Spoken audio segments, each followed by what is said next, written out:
Jadi kalau mau investasi ya, di instrumen apapun, pelajari instrumen itu apa. Jangan ikut-ikutan orang, jangan FOMO, fear of missing out. Ting, gimana sih cara tahu buat beli saham-saham yang bagus, biar beli saham itu nggak cuma karena FOMO doang? Oke, kalau kita di Think, sebagai investor, kita melihat suatu saham sebagai suatu bisnis. Jadi kita pelajarin bisnisnya. Dan cara paling gampang supaya kita nggak ikutan FOMO adalah coba kita lihat valuasinya, kita bandingkan dengan laba bersihnya. Mau tahu caranya gimana? Langsung kita praktek. Let's think.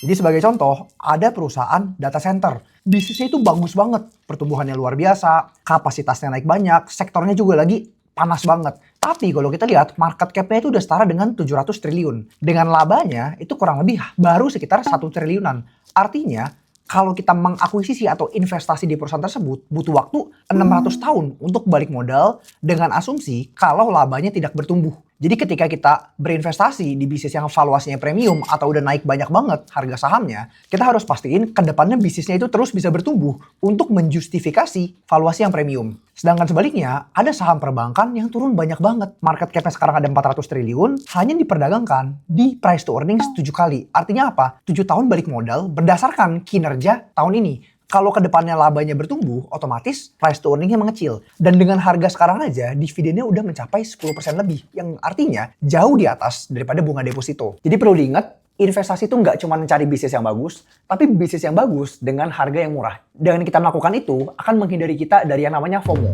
So, what do you think? Jangan lupa klik link di bio untuk join program eksklusif kita.